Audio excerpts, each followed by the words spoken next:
다음 이슈는요. 제목으로 확인해 보겠습니다. 보시죠. 스토리를 줬다 부실 검증이 된 건가? 인재가 된 인재 영입. 이런 제목입니다. 자, 그럼 기사 하나씩 보겠습니다. 다음 보여주세요. 스토리만 줬다 부실 검증이 됐다. 인재가 된 원종건 인재 영입. 아랫부분에 사진 있죠? 어제 본인이 기자회견을 한 뒤에 뭐 질문을 받지는 않았어요. 본인의 얘기만 하고. 그리고 나서 이제 기자회견 뒤에 퇴장을 하는 모습인데요. 여기 보시죠. 민주당의 총선 이후 영입 인재였는데 미투 논란에 휩싸입니다. 하루 만에 논란이 커지자 하루 만에 자격을 반납하고 불출마 의사를 밝혔습니다. 자, 홀로 진실 밝히고 명예회복을 하겠다. 이렇게 얘기했어요. 명예회복을 하겠다. 그러니까 억울하다는 뜻인가요, 그럼? 인터넷에서 영입 발표 때부터 의혹이 떠돌았다. 당황한 민주당 철저하게 검증하겠다. 뒷북 대책을 얘기했습니다만 이미 일은 벌어지고 말았습니다. 참 민주당에서 야심차게 인재로 소개를 했었는데 이렇게 되고 말았습니다. 자, 그럼 여기서요. 요 내용들과 관련해 아침에 매일경제 시그널처 코너입니다. 빈칸 채우기 좀 해보겠습니다. 다음 기사 보시죠. 여기 보시면 같은 내용을 다룬 기사인데요. 제목에 빈칸이 2개가 있습니다. 자, 무엇을 잡으려다 무엇을 놓쳤다 이렇게 돼 있습니다. 지금 이 상황을 묘사한 제목입니다. 여기 뭐 부제를 제가 좀 읽어드릴 텐데 아마 힌트가 될 수도 있을 겁니다. 20대 남성을 겨냥해 영입한 원종건 의혹 제기에 지금 민주당은 뭐 사생활 뭐 이런 얘기를 합니다. 사생활이다라는 얘기. 그러나 검증 소홀했다는 비판 엄청나게 쏟아지고 있죠. 민주당 지지층이 20대 여성들 분노합니다. 왜냐하면 이게 여성을 상대로 한 어떤 의혹이잖아요. 지금 이 문제가 된 상황이에요. 그렇기 때문에. 그래서 지금 이런 상황을 묘사하면서 제목은 무엇을 잡으려다 무엇을 놓쳤다. 지금 민주당 상황을 묘사하는 표현이 있습니다. 자, 패널 네 분께서는요. 어떤 내용이 들어갈지 상상력을 발휘해서 써주시기 바랍니다. 그 사이에 저희가 준비한 영상 확인해 보겠습니다.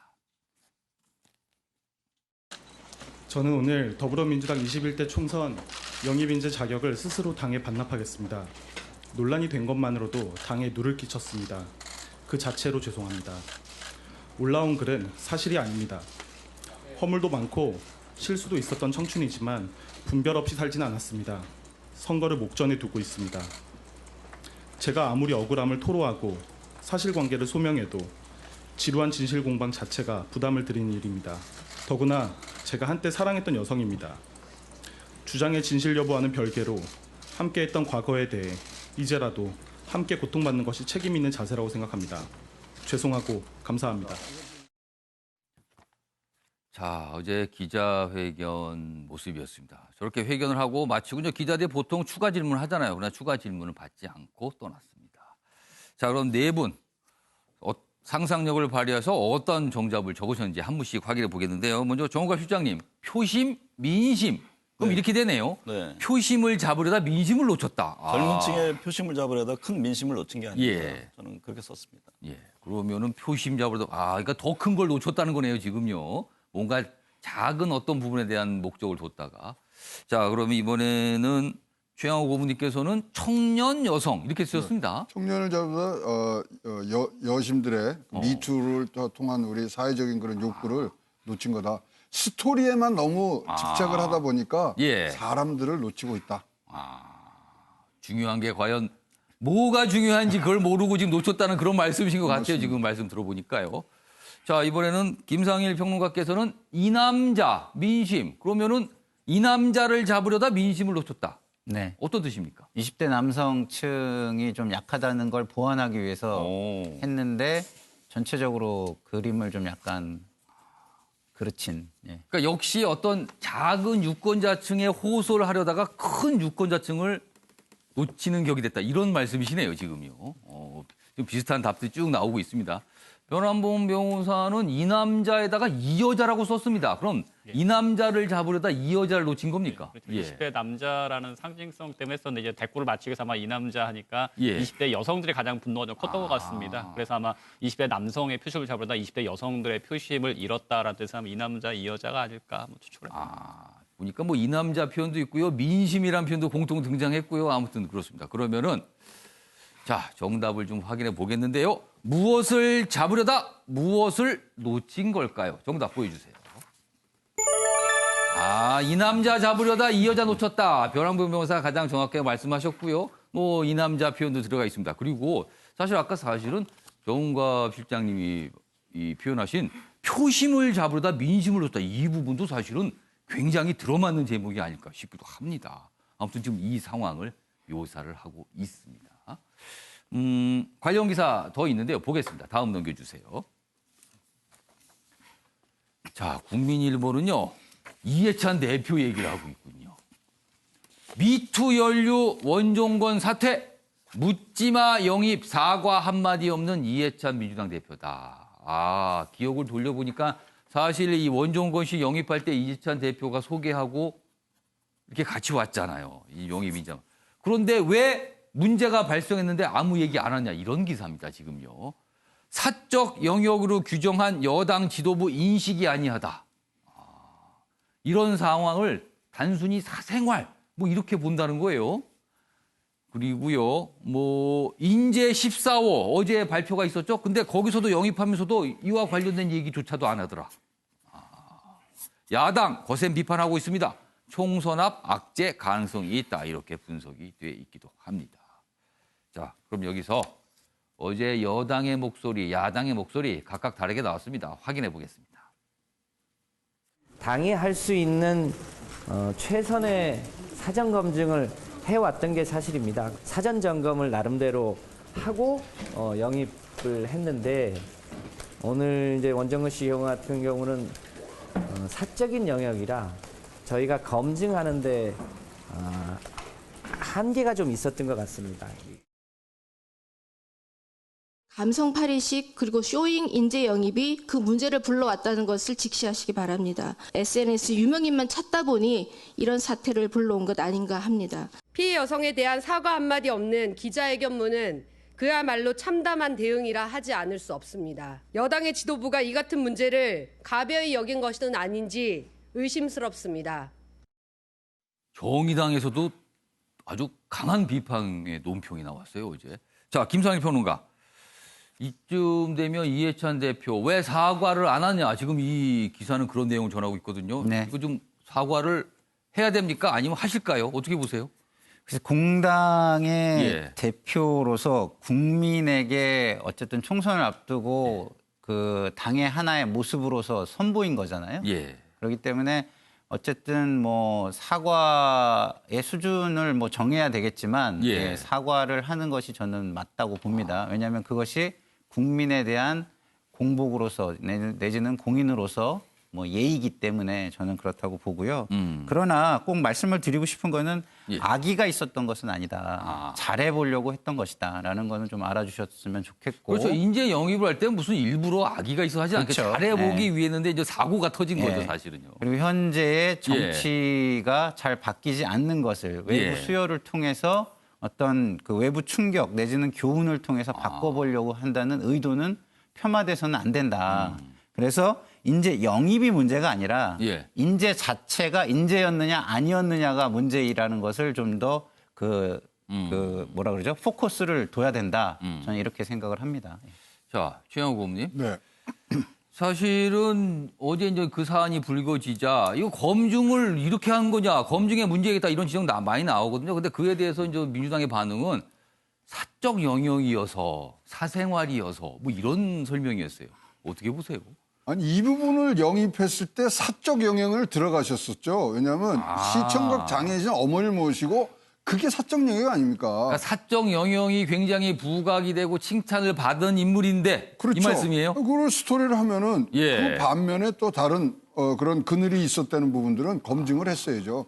이 부분에 순수하고 그런 어려움을 예. 이겨내는 역경을 이겨내는 의지 이런 것들을 얘기하려고 그러면 사적 영역 갔어야죠. 이 사람 자체의 가치를 갖고서 예. 지금 인재 영입을 했고요. 예. 근데 이렇게 자꾸만 스토리텔링으로 가는 부분들은요. 예. 진짜 정치권에서 이 직무유기를 한 겁니다.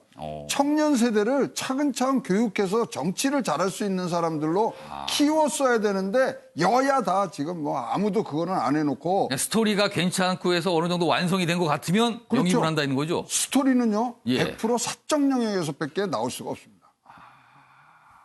지금 여기 민주당에서 나온 사적 영역이라 한 부분을 또 이렇게 비판을 해 주시네요. 김상일 평론가께서 네. 약간 반론 있으신 것 같은데 짧게 시간 드릴게요. 그러니까 인재 영입이 예. 100%에서 몇 프로를 차지하겠습니까? 예. 우리가 공무원 사회에서도 그 개방형 예. 그 공무원제를 예. 택하는 이유가 있어요. 예. 왜냐하면 물이 고이면 썩기 때문이죠. 그래서 외부의 수혈이 필요 없다라고 말하는 것은 말이 안 되고요. 그 전체적인 비중을 볼 때 제대로 하는 게 중요하지 그것이 메인이 아니기 때문에 그렇게 비판하는 거는 좀 약간 알겠습니다. 부당하다고 봅니다. 자, 정우가 실장님. 지금 민주당 굉장히 곤혹스러울 텐데요. 지금 어떻게 해야 될까요, 민주당은요? 그러니까 지금 뭐 원중건 씨는 사실이 아니다. 뭐 해당 여성에 대한 사과도 없었습니다. 예. 그러니까 사실관계는 뭐 좀 볼 필요가 예. 있죠. 근데 어쨌든 간에 민주당이 심혈을 기울여 영입한 인사가 예. 지금 사태까지 왔단 말이에요. 예. 그 부분에 대해서는 사실은 할 말이 없게 된 것이죠. 그러니까 저는 정치권에서 사과 예. 인색해서는 안 된다고 봅니다. 그러니까 뭐 과정에 대해서는 누구나 다 인정하는 거고 예. 결과가 그렇게 벌어졌으면 예. 그러니까 젊은 층에 지금 표심을 얻겠다는 건 아니겠습니까? 예. 그 젊은 층은 소위 말하는 쿨한 걸 좋아합니다. 그러니까 잘못했으면 잘못한 것에 대해서 쿨하게 사과를 하고 그렇죠. 또 그분에 대해 인정하면은 예. 더 이상 크게 문제시하지 사실 않는데. 내용보다 태도를 굉장히 중시하거든요. 그렇습니다. 정치권에서 특히 그걸 중요시해야 예. 되는데 그러지 않을 경우에는 또 다른 정치적 논란 내지는 그 부분에 대한 어떤 예. 지지층의 이탈로 이어질 가능성이 상당히 큽니다. 그러니까 예. 그런 점을 정말 젊은 층을 위하고 그 표심을 위한다면 그들의 공감, 뭐 예를 들면 성인지 감성도 마찬가지 아닙니까? 예. 그들의 공감 속에 들어가서 어떤 판단하고 사과에 대한 액션도 그렇게 맞춰서 갈 필요가 있지 않나. 그러니까 2012년에 예를 들면 예. 김용민 씨 막말 파동 같은 경우도 사과의 타이밍을 늦추면서 아. 늦어지면서 굉장한 영향을 받은 적이 있죠. 예. 그러니까 이런 점도 그런 것들을 좀 염두에 둘 필요가 있지 않나 그런 생각을 해봅니다. 미안한 상황이 되면 빨리 미안하다고 하면 됩니다. 그거를 미안하지 않은 척 하다가 결국에는 미안한 게 아니라 무릎을 꿇을 수 있는 상황도 와요, 사실은요. 정치권에서 자주 본 모습입니다, 사실은. 자, 변호범 변호사. 한국당에 몸담고 계시니까 이 질문을 드릴 수밖에 없습니다. 사실 원종건 씨 관련해서 어제 나온 보도들 내용 중에는 이런 내용도 있어요. 한국당에서도 영입을 하려고 한 것으로 알려졌다는 보도입니다. 맞습니까? 그 인재 영입이라는 예. 것이 그러니까 어떻게 진지하게 어떤 사람을 놓고 뭐 얘기가 오갔던 것은 예. 아니고요. 총선을 앞두고 이제 아마 지지난달 정도였을 겁니다. 예. 그 주요 당협위원장 당직자들에게 전부 한 10명 정도씩 좀 추천을 해달라라고 예. 명단을 받았습니다. 그래서 그 당시 한 3천여 명 정도를 명단을 취합을 했었고요. 예. 그 인원들에 대해서 이제 당 지도부에서 개별적으로 보면서 이분은 조금 괜찮을 것 같다 해서 연락을 드렸던 적은 있고 그 안에 한 명 들어가 있었던 것으로 알고 있습니다. 그러니까 오. 인재 영입을 차원에서 한 10명, 20명 핵심 리스트를 만들어 놓고 예. 이분과 진지한 얘기를 하면서 뭐 비례든 지역구든 우리 당에서 일을 해달라라는 얘기를 오갔던 것이 아니라 전국 각지에서 당직자들한테 한 2, 3천 명 추천을 받고 그중에 예. 몇 명을 추려서 한번 접촉을 해봤는데 예. 사전에 뭐 내 추천된 것도 몰랐고 나는 내 당 색깔은 한국당과 맞는 것 같지는 않다 해서 바로 얘기가 끝났던 거였지 어떤 진지한 얘기가 됐던 것은 아니었습니다. 만약에 원종건 씨가 한국당을 선택을 했어요. 본인이 여기는 네. 제가 일하고 싶습니다. 그래서 영입 인재로 소개가 됐으면 한국당에서 터졌겠네요. 이 사안이요, 지금 그러면. 그랬으면 아마 지금 몇 배 이상으로 곤혹을 치르고 계시겠죠. 한국당이었기 때문에. 한국당이 사실 인재 영입 갖고 여러 가지 좀 논란이 있었는데 또 다른 논란이 됐었는데 이번에 엄청난 피해 갔습니다. 이제 역풍이 민주당에서 이게 터지고 말았습니다. 지금요. 상황이 이렇습니다. 지금 정치권에. 물론 인재 영입된 인재분들 중에서 다수는요 굉장히 괜찮으신 분들일 겁니다. 그러나 이런 사고들이 또 곳곳에 간혹 나오고 있습니다. 자, 다음 기사 이어가 보겠는데요. 역시 민주당과 좀 관련돼 있습니다. 여당 황운하의 총선 출마 적격 판정을 했습니다. 지금 이른바 이게 울산시장 의혹, 그 선거 개입 의혹 관련해서 지금 좀 어떻게 보면 수사 대상이잖아요, 지금요. 근데 총선 출마 적격이 나왔어요. 그런데 반면에 송병기, 김희경은 판정 보류, 그리고 현역 하위 20% 22명에게 통보됐다. 뭐 이렇게 돼 있습니다. 다음 기사도 있습니다. 보시죠. 김의겸, 정봉주 끊어내느라 쩔쩔 이렇게 됩니다. 민주당이 3차 신사에서 김의겸 전 청와대 대변인 적격인지 아닌지 결론을 못 낸 겁니다. 계속 연기를 하고 있어요. 결론을 못 냈다. 그러자 김의겸 페이스북을 통해 꼭 이겨내겠다. 출마 의지를 밝혔습니다. 일각에서는 이렇게 자꾸 결론 못 내고 연기하는 거는 이게 스스로 그만두라 뭐 이런 거 아니냐 이렇게 또 해석도 있거든요. 그런데 본인은 출마 의지를 밝혔어요. 그리고 불출마 권유 정봉주 전 의원 등록 마쳤다. 역시 출마하겠다는 의지를 보인 겁니다. 이렇게 가고 있군요. 지금 제목에 쩔쩔매고 있다라고 좀 표현이 돼 있습니다. 자, 그럼 여기서요 관련 영상부터 확인해 보겠습니다. 여러분들께서 많은 관심을 가지고 계시는 김의겸 신청자에 대해서는 그간에 저희 검증위원회 산하의 현장조사 소위원회가 현장에 실사도 나가고 또 신청자를 직접 대면해서 설명을 듣기도 하고 또 주변 관계인들에 대한 직접적인 조사들을 다 진행을 했습니다만 추가로 확인해야 될 사안이 다시 오늘 발생함으로써 현장조사 소위원회가 이 추가 사안에 대해서도 조사해서 다음 회의에 보고하고 그 보고 결과를 토대로 다시 논의하기로 하였습니다. 김의겸 청와대 대변인의 총선 출마 적격 여부를 놓고 3차 심사까지 했는데 결론을 못 낸 거예요. 분명히 뭔가 고민 아니면 망설임이 있었는데 여기 기사에서는 쩔쩔매고 있다라고 그랬어요. 김사일 평론가. 네. 뭘 고민하고 있는 겁니까 지금? 글쎄요. 아무래도 김의겸 대변인이 예. 이 정권 탄생과 그 이후에 뭐 기여한 부분이 있지 않겠습니까? 예. 아무래도 그런 부분에 대해서 뭐 이것이 그 기여한 부분에 비추어서 얼마만큼 뭐 그 징계 내지는 그 처벌 표현이 좀 그렇습니다만 어쨌든 불이익을 줘야 할 부분인가 이거를 저울질하는 게 고민이 되겠죠, 당연히. 왜냐하면 이런 겁니다. 우리가 총선을 치러 보면은 두 가지의 그 큰 주요 변수가 있습니다. 하나가 인물이에요. 하나가 인물이고 두 번째는 당의 색깔입니다. 바람이죠. 근데 김의겸 그 전 대변인 같은 경우 인물 경쟁력이 있을 수 있잖아요. 그런데 만약에 당이 전체적으로 바람을 일으키거나 당 대 당으로 색깔을 비교하는 데 있어서 그게 흠결이 된다면 전국 선거 내지는 인지도가 떨어지는 후보들의 선거에는 불이익이 될 수도 사실 있는 거거든요. 그렇기 때문에 당 입장에서는 이거를 저울질을 안 할 수가 없는 겁니다.